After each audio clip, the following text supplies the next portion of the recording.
But I want to ask you a question though. How many of us will stop and ask of ourselves, is the outcome that I'm standing in, does it reflect who I think I am?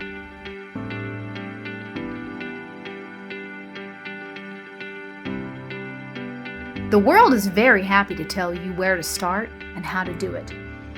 But if you don't know who you are and where you're at, it's very difficult to finish. People that finish know how to create opportunities to observe themselves. They observe the input that's creating their outcome. They know they're in to get their out. So if who we think we are isn't congruent with the outcome that we're standing in, we have to become aware of the input and change that input.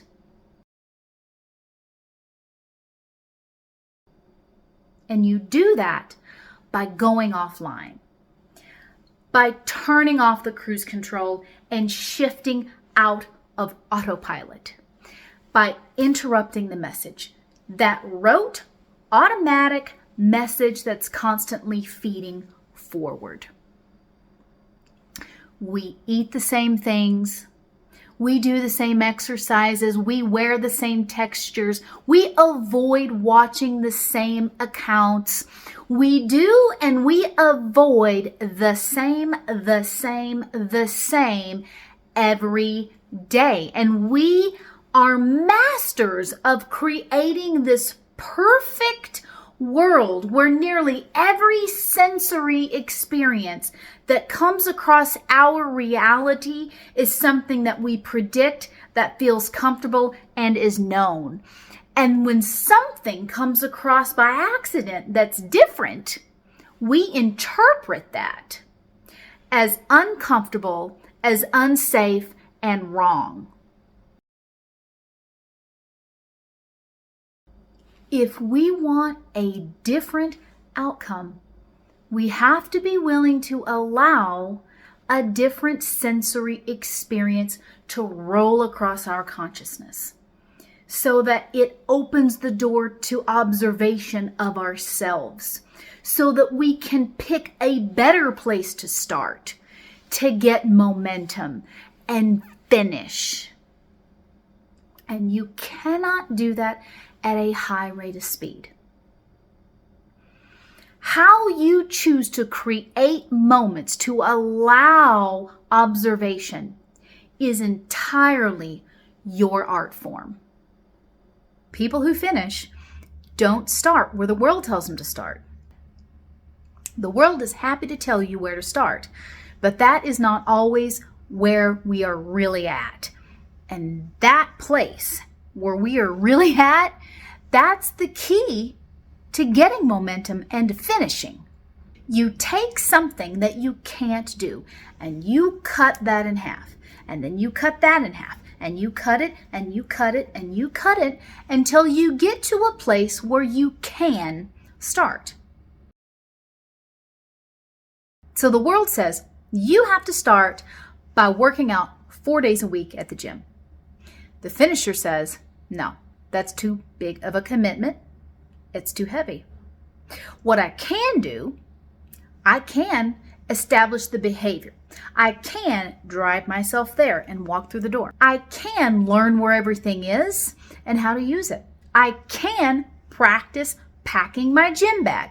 Those are the things I can do. Those are the things I will do. That is where I'll start. People who finish know how to create certainty using their script. And a script is designed to provide a structure to an experience. It is a guideline for what is about to happen. So when we create these opportunities of observation with these new sensory experiences, it feels a little uncomfortable at first. There is a degree of uncertainty to that process. And what the script does is it gives back to us, it returns certainty. In a script, you need specificity. The words in your script need to be specific, and they need to evoke a sensation of certainty, that you are safe, that you are comfortable, and that you in fact did predict this to happen. I am excellent at packing my gym bag. I am certain that I can drive myself to the gym and walk through those doors to establish the behavior. I am confident that while I'm there, I can rehearse to myself, every master is also a beginner.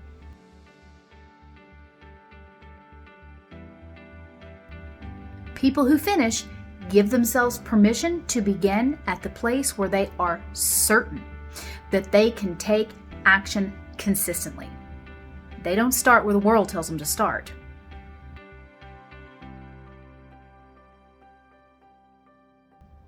People who finish also are able to create certainty using their script.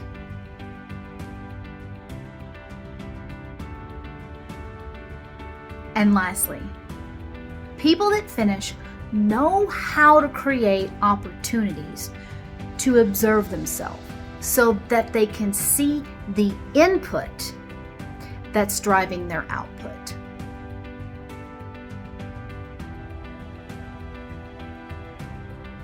Who are you? Where are you at?